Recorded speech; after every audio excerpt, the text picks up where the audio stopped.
একটা ঘটনা ঘটে মালদা বিডি অফিসের সামনে কিছু আতঙ্কিত মানুষ জড়ো হয়েছিল, শান্তিপূর্ণ ভাবে তারা প্রতিবাদ করছিল যে আমাদের অন্যায়ভাবে ভোটার লিস্ট থেকে ভোটকে ডিলিট করা হয়েছে, আমাদের নামকে ফিরিয়ে দিতে হবে। এই ডেমোক্রেটিক রাইট আছে, এই ডেমোক্রেসিতে প্রত্যেকের রাইট আছে। You have to right, you can protest. আপনার অধিকার আছে, আপনি প্রোটেস্ট করতে পারেন। দুর্ভাগ্য, আমার কাছে ভিডিও আছে, বারবার মাইক এখানে আওয়াজ করায় বলা হয়েছে কেউ কারো প্রয়োজনায় পা দেবেন না, শান্তিপূর্ণ অবস্থান বিক্ষোভ করুন। তাই ওখানে নারী পুরুষ নির্বিশেষে শান্তিপূর্ণ অবস্থান বিক্ষোভ করছিল, কিন্তু ওখানে তৃণমূল বিজেপির বাইনারি তৈরি করতে হবে। সারা রাজ্যে শীতলকুচির মতো আওয়াজ ছড়িয়ে দিতে হবে। বিজেপি তৃণমূল মিলে যেভাবে শীতলকুচিতে হিংসা তৈরি করে সারা রাজ্যের মানুষের ভোট চুরি করেছে, সে বকলমে ভোট চুরি করেছে, সেই ভোট চুরি করতে হবে। কারণ মানুষ এখন মাইন্ড সেট আপ করে নিয়েছে, যেখানে খাম চিহ্ন আছে খাম চিহ্নে ভোট দেবে, যেখানে কাস্তাতুরি তারা চিহ্ন আছে তথা বিজেপি তৃণমূলের বিরুদ্ধে সত্যিকারের অর্থে এই জোট লড়াই করছে, এই জোটকে ভোট দিতে হবে। তৃণমূলের ইন্টারনাল সার্ভে থেকে সেটা জানতে পারছে যে তারা সরকার গঠন করতে পারছে না, আর বিজেপি 70-এর বেশি আর উঠতে পারছে না। 77টার সর্বোচ্চ হয়ে গেছিল, আর সেখানে তারা অ্যাচিভ করতে পারছে না। দুটো দলই আতঙ্কিত, সেই জন্য সুকৌশলে হঠাৎ লাঠিচার্জ করতে শুরু করে দিল। লাঠিচার্জ করা শুধু নয়, এরকম অভিযোগ ভিডিওর গাড়ি অনেক ওখানে আন্দোলনরত মানুষের বুকের ওপর দিয়ে, শরীরের ওপর দিয়ে নিয়ে চলে গেল, একটা অপ্রীতিকর ঘটনা ঘটিয়ে দিল। কিন্তু তাতেও ক্ষান্ত হয়নি। ওখানে আমরা জোটের আইএসএফ এর খাম চিহ্নের প্রার্থী আছে, একটু মনোযোগ সহকারে শুনবেন আমি কি বলতে চাইছি। একটু অনুরোধ করছি আপনাদের, একটু শোনার চেষ্টা করবেন। আল কাদেরি, আল আশরাফি, তিনি ওখানে কন্টেস্ট করছেন। রাতের অন্ধকারে রাত 2টা থেকে 2:30টা তার বাড়ির দরজায় পুলিশ গিয়ে অত্যাচার করে, পুলিশকে সাবল দিয়ে দরজা ভেঙে তাকে তুলে নিয়ে তার 2 সন্তানকে টেনে হিঁচড়ে তুলে নিয়ে গিয়ে গ্রেফতার করেছে। কিন্তু আপনাদের জানিয়ে রাখি, যখন এই বিডি অফিসের সামনে প্রোটেস্ট হচ্ছিল, বিডিওর গাড়ি যখন মানুষের বুকের উপর দিয়ে চলে যাচ্ছিল, মানুষকে মেরে দেওয়ার চেষ্টা করছিল, মারা গেছে কি আমার কাছে এখনো তথ্য নাই, কিন্তু অ্যাটেম্প টু মার্ডার যখন হচ্ছিল, সেই সময় ওই মাওলানা সাহেব, ওই মুফতি সাহেব, ওই ইসলামিক স্কলার সাহেব এবং আইএসএফ এর প্রার্থী সেই সময় কিন্তু জলসা করছিলেন। রাত 2টোর সময় তাকে টেনে হিঁচড়ে তুলে নিয়ে গেল। আমার বলার বক্তব্য এটাই, আমি আজকে তখন পর্যন্ত আমি অত পাত্তা দিইনি, কারণ এতটুকু জানি রাজনীতির ময়দান এসেছে, চোখে চোখ রেখে লড়ে নেব, তুমি ওকে জেলে রাখবে। আমরা হাজার হাজার লাখো লাখো মুফতি মাওলানা শাহজাহান আল কাদেরি আল আশরাফি হয়ে মানুষের কাছে ভোট চাইবো। ও জেলে থাকলে ওকে জিতিয়ে আমরা আইনসভার মধ্যে পাঠাবো, এই কনফিডেন্স আমাদের আছে। তখনও পর্যন্ত কিন্তু মানসিকভাবে আমি বিধ্বস্ত হয়নি, একটু রেগেও যাইনি, কারণ আমি আইনি লড়াই করব। সাথে সাথে আমাদের বামের যে বন্ধু আছে মালদা জেলার, তাদেরকে ফোন করা হলো, তাদের আজকে নমিনেশন ছিল, নমিনেশন সেরে তারা কিছু ব্যস্ত ছিল এবং কিছু অ্যাডভোকেট প্রোভাইড করেছিলেন। আমরা কিছু অ্যাডভোকেট দিয়ে প্রায় 11-12 জনের অ্যাডভোকেটের টিমে আমরা যেন আইনি লড়াই করব, যা হবে আইনে বুঝে নেব। এখন পর্যন্ত ঠিক ছিল, কিন্তু যে কথা দেখে আমার ভীষণভাবে আমার মনটা আক্রান্ত হয়েছে, আমি ব্যথিত হয়েছি যে আমরা আজকে কোথায় আছি, কিভাবে মমতা ব্যানার্জি আমাদের সাথে গরু ছাগলের থেকেও খারাপ ব্যবহার করছে। আমি একটা ভিডিও দেখে প্রচন্ড ভাবে আমি কষ্ট পেয়েছি।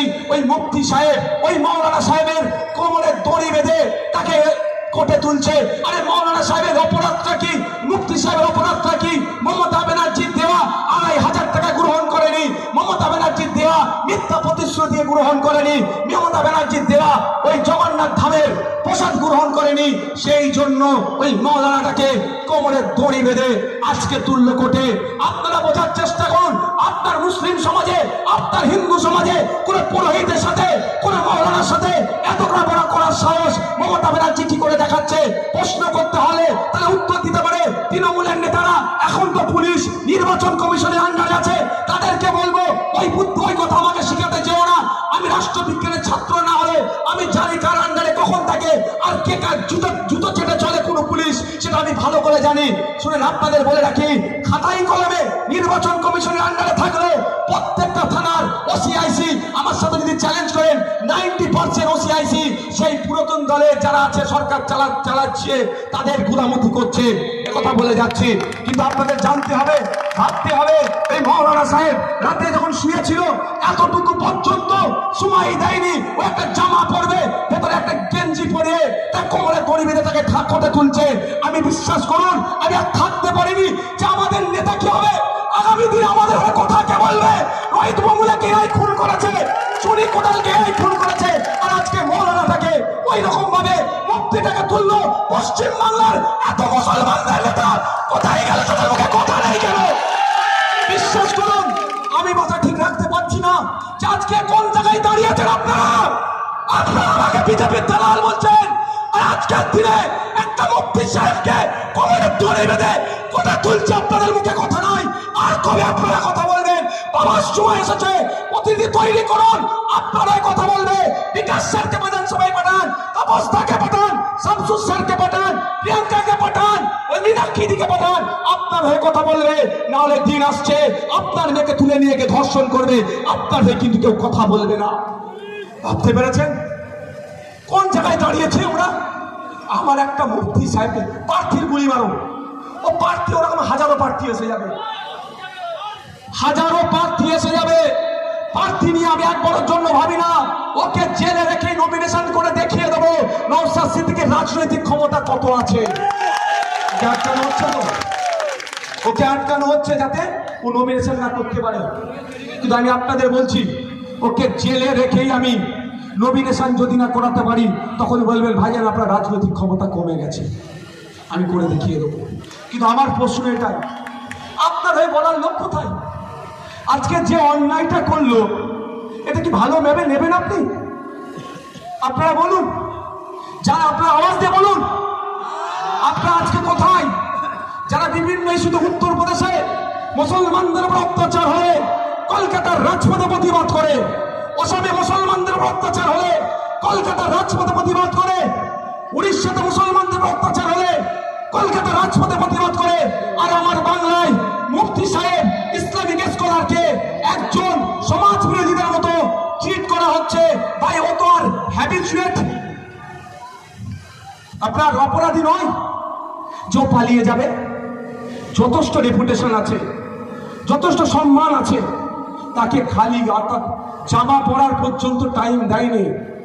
কে বলতে পারে নির্বাচন কমিশনের আন্ডারে পুলিশ আছে?